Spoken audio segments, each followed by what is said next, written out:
Welcome back to the Talking Archive. I'm Josh Jacobs, and our conversation continues now with Shelley Herman. She's an award-winning author as well as writer, and she's the author of a brand new book called My Peacock Tale, Secrets of an NBC Page. And last time we were discussing her time as a page working on The Tonight Show starring Johnny Carson. I remember he told the story about how he and his wife Alex met. One day he sees this beautiful young lady walking along the beach, and she's holding a wine glass that's empty. So he runs into his kitchen, pulls out a bottle of wine, and runs to her. He's like, "May I fill that for you, please?" And that's how they. Now I don't know if that was true or not, but if it's true, it's a great story. If it's not true, it's still a really hilarious story and something like, well, you can't really make that up, but maybe. Well, there's got to be a lot of women with empty wine glasses walking around Point Doom area, seeing if they could get lucky now. Yeah.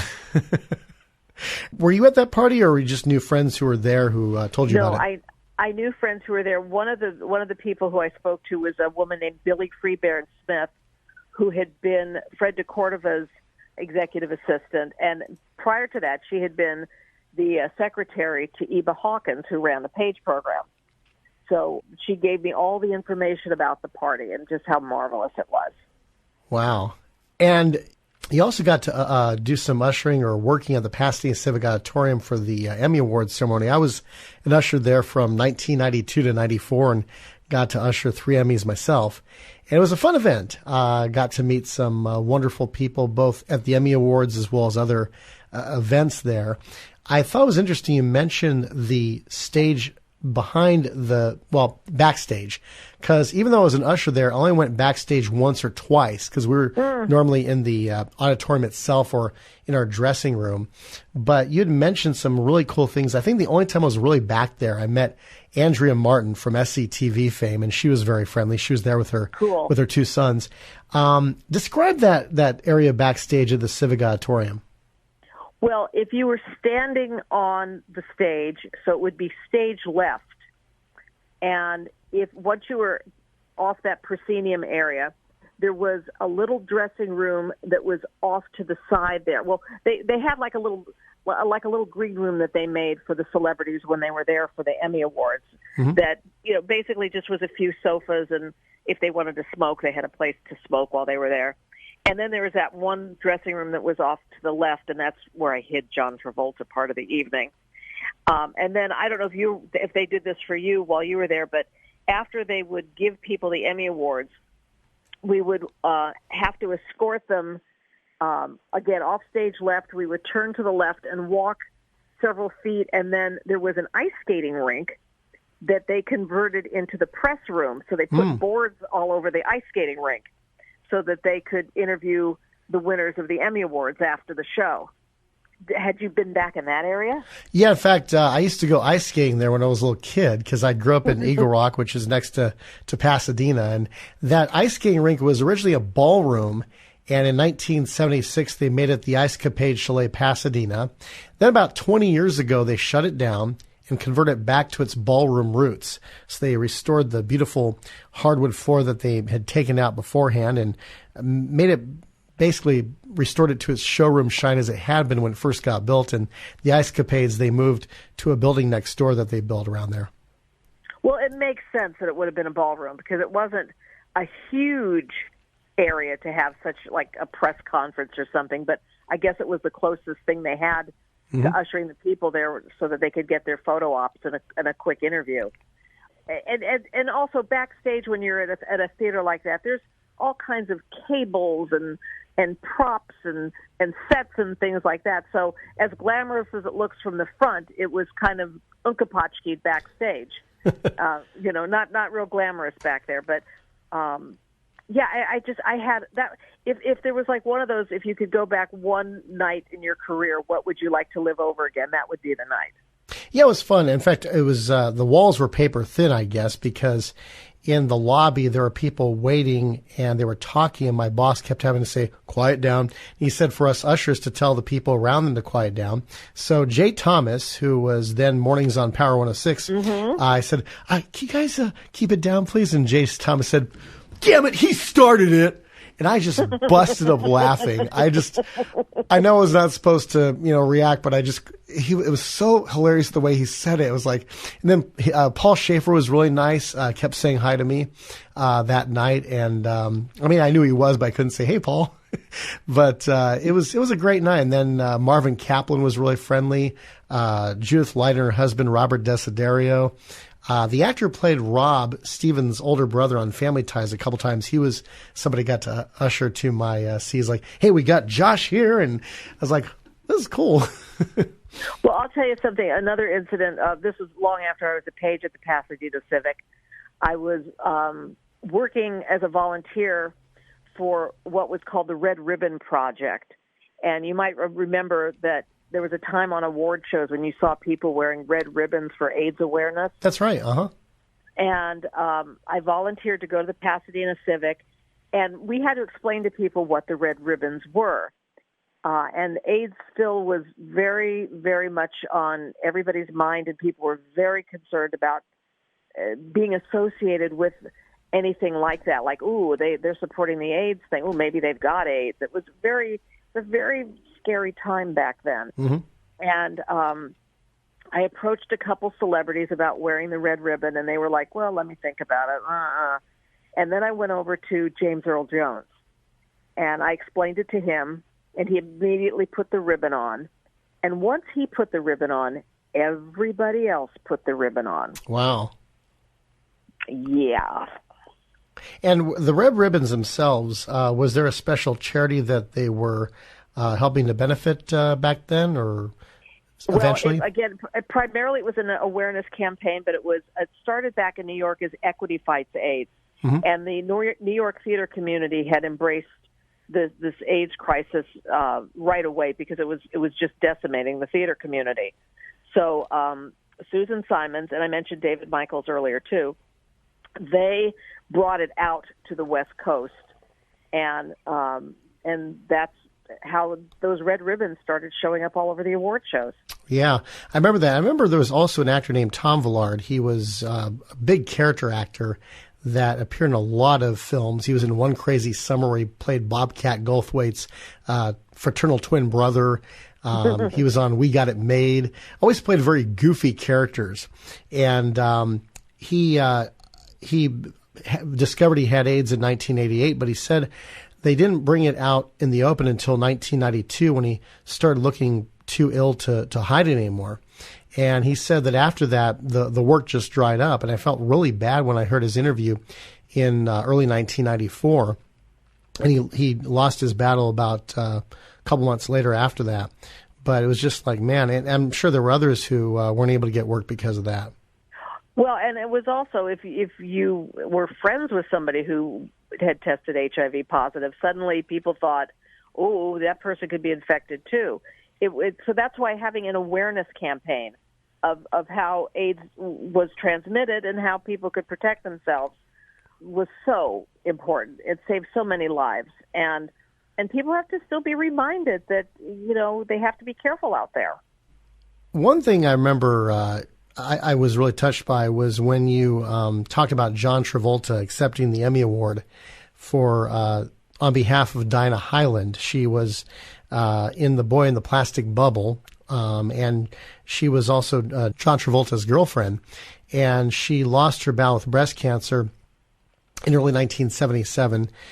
She'd been cast as Joan Bradford, Dick Van Patten's TV wife on Eight Is Enough, and afterwards he was crying in your arms and just, it's weird is sometimes we can open up to strangers better than we can open up to the people we know personally or have known for a long time.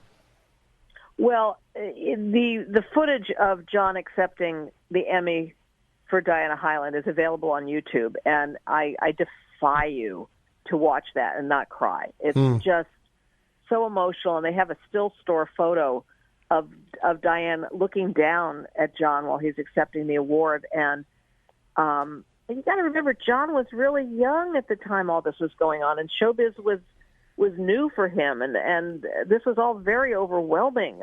And again, as I had said, like when my job as a page backstage was to escort the celebrities to the press area, And John wasn't in any condition to meet with reporters or anything like that. So I, again, went rogue, and I hid him in that dressing room off the side of stage left until he could compose himself and go out and speak to people. It was, I never should have washed my Page uniform because I had all of his tears all over my jacket.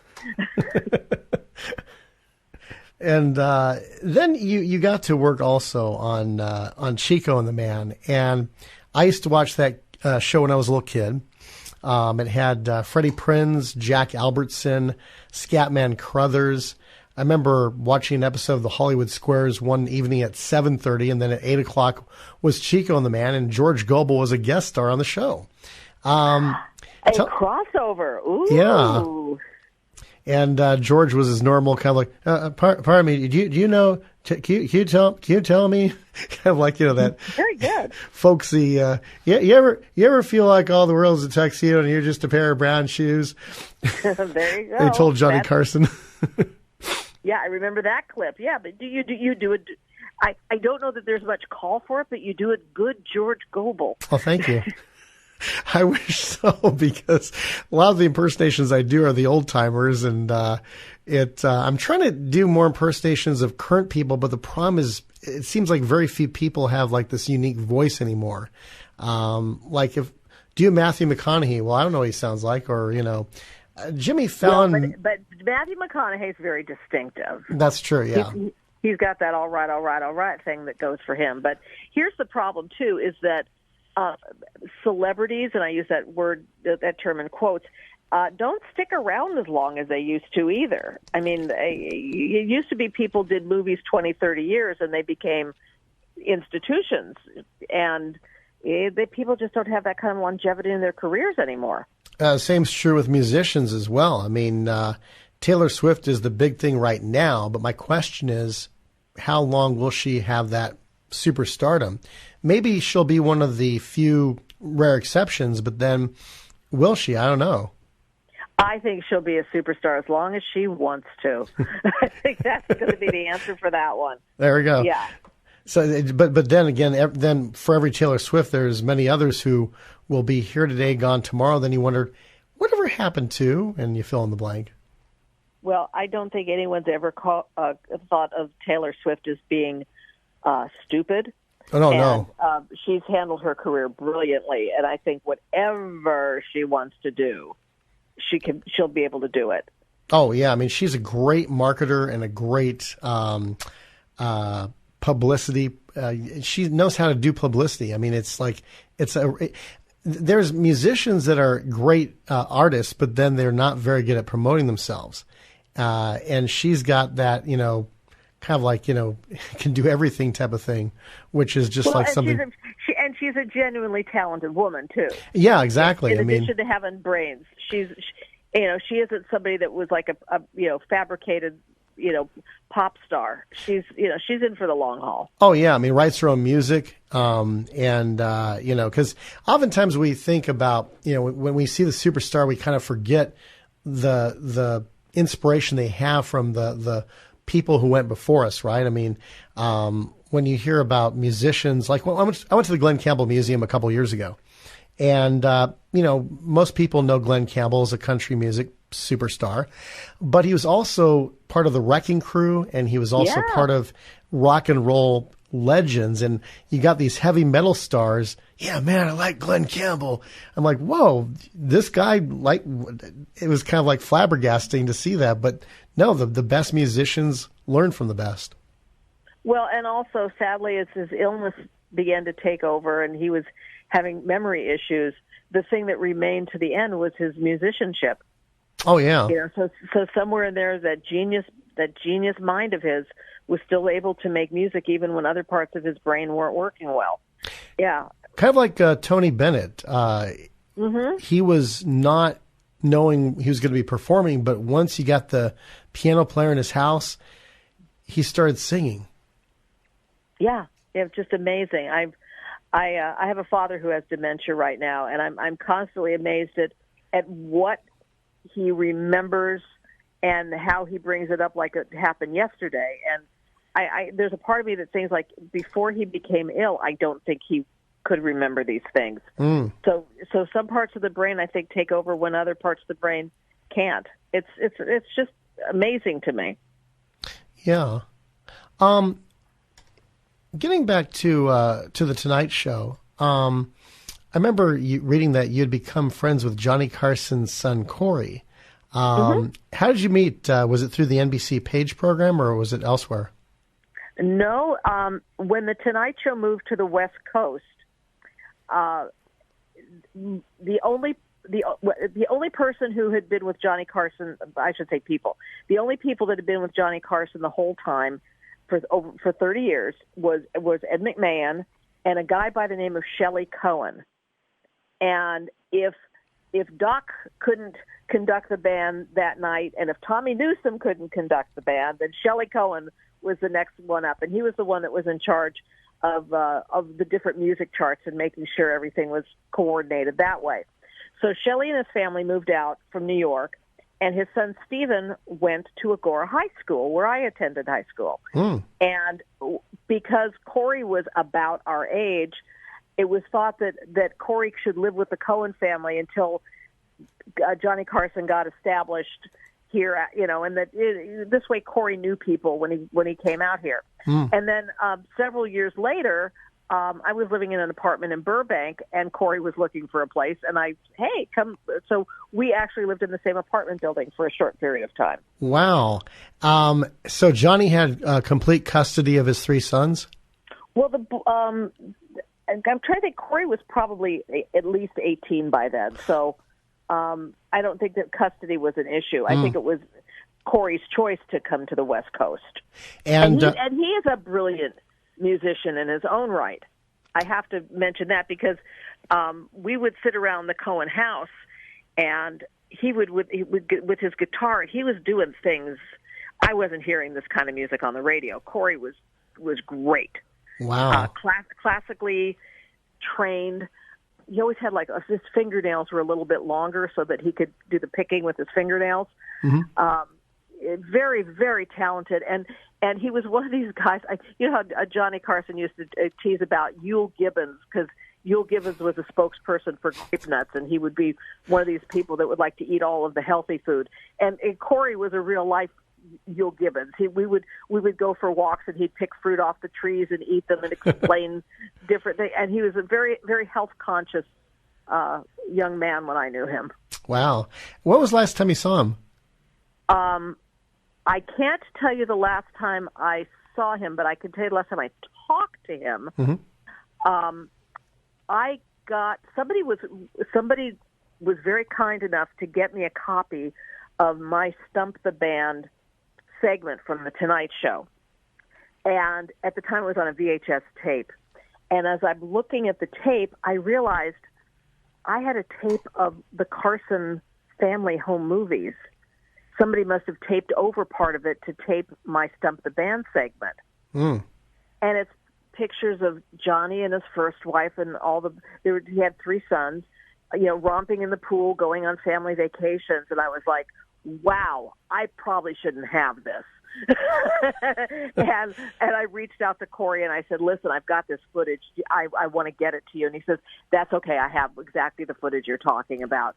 And we spoke, and then he was living in the Woodland Hills area at one time, but he's not living there anymore. So he's one of these guys that really like to fly under the radar, and I respect him for that. And I wouldn't want to do anything to upset that or put him, in a prominent position if he didn't want to be in one. Well, it sounds like a cool friendship that you have there, and it was neat hearing about his talents to create music that was not heard on the radio. And hopefully some of that talent has been recorded onto music somewhere, even if anonymously. He performs, and he was performing live, and just people didn't know what his last name was. And when I say the music wasn't on the radio, it wasn't because it was bad. It just wasn't like commercial music, like rock and roll music. It was better. Yeah. Well, that's oftentimes the case. The top 40 radio station doesn't play the best music from an artist. It's usually the free-form FM stations or the underground stations that do that. Yeah. Well, I'm sure there's music out there. Maybe it's not under his name. Mm-hmm. But and I think if there's got to be, somebody must have bootlegged this, but I know that he was on the Tonight Show and Johnny introduced him and he played for a while. So I'm sure that tape is out there somewhere. Wow, that's great. This is the Talking Archive. I'm Josh Jacobs, and Shelley Herman is with us. She's going through some highlights from her new book, My Peacock Tale, Secrets of an NBC Page. If you'd like to purchase the book and find out more information about it, just go to mypeacocktale.com. That's mypeacocktale.com. And next time, Shelley talks about her time with Chuck Barris Productions, as well as her friendship with the original hostess and letter turner of Wheel of Fortune, Susan Stafford.